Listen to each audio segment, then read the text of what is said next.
जवळपास 4 वर्ष 5 वर्षाच्या प्रतीक्षेनंतर महाराष्ट्रामध्ये नगरपालिका आणि नगरपंचायतीच्या निवडणुका होत आहेत. 3 जागी भारतीय जनता पार्टीचे नगराध्यक्षाचे उमेदवार हे अनपोज निवडून आलेले आहे. अनेक नगरसेवक यांच्या अनपोज निवडून आलेले आहेत. सध्या महाराष्ट्राचं जे नेतृत्व आहे माननीय देवेंद्रजी फडणवीस, माननीय पंतप्रधान मोदीजी यांच्या माध्यमातून आपले ते जे विकास कामं होणार आणि विशेषतः माननीय देवेंद्रजी फडणवीस साहेब यांच्या माध्यमातून आपल्या मालेगाव शहरासाठी जी पाण्याची योजना आलेली आहे. येत्या काळामध्ये मालेगाव शहरामध्ये रस्ते असतील, नाल्यांचे प्रश्न असतील, ड्रेनेजचे प्रश्न असतील, या प्रश्नासाठी एक मोठा भरघोस निधी हा आमच्या नेतृत्वाच्या माध्यमातून कसा येऊ शकेल याकरिता आज माननीय बावनकुळे साहेब यांनी कार्यकर्ता मेळावा घेतला.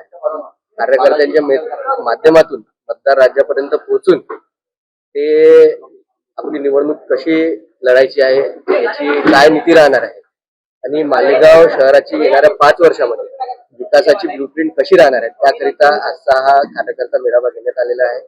आणि या मेळाव्याच्या माध्यमातून जे उमेदवार आहेत आणि जे कार्यकर्ते आहेत त्यांना एक नवीन प्रोत्साहन आणि मार्गदर्शन माननीय बावनकुळे साहेबांच्या माध्यमातून. हो, जिल्हाभरातले नगर परिषदेच्या निवडणुकीच्या अनुषंगाने अजून कुठल्या भाजपच्या मोठ्या नेत्यांच्या सभा होणार जिल्हाभरात?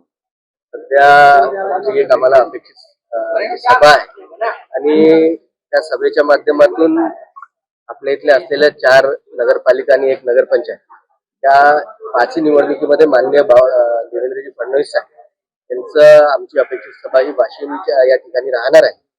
आणि त्या माध्यमातून या सर्वच नगरपालिकेमध्ये काय काय विकास कामं होतात, त्यासोबत लोकांना काय अपेक्षा आहे याच्याबद्दल एक चर्चा आणि मार्गदर्शन माननीय मुख्यमंत्री साहेबांचं लाभणार आहे.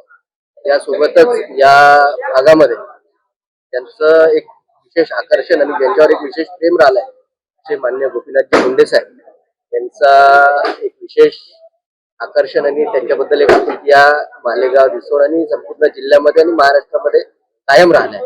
त्यामुळे पंकजाताईंची पण सभा आमच्या मालेगाव किंवा रिसोडला व्हावं अशी एक कार्यकर्त्यांची भावना आहे आणि तीही सभा आम्हाला अपेक्षित आहे. आणि पक्षाच्या माध्यमातून इतर जे सभा येतील त्या वेळेला आम्हाला माहिती आहे.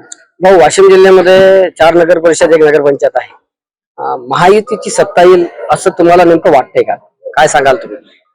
4ही नगर परिषद आणि 1 नगरपंचायत. मागील ज्या निवडणुका झाल्या होत्या आणि कारंजा विधानसभेत साहित्य डहाकेंचा प्रवेश असेल, रिसोडमध्ये माननीय अनंतरावजी देशमुख साहेब यांचा प्रवेश असेल, या माध्यमातून मोठ्या प्रमाणामध्ये नगरसेवक असतील, जिल्हा परिषद आणि पंचायत समितीचे सदस्य असतील ते भारतीय जनता पार्टीमध्ये आले आहेत. आमची ताकद वाढलेली आहे.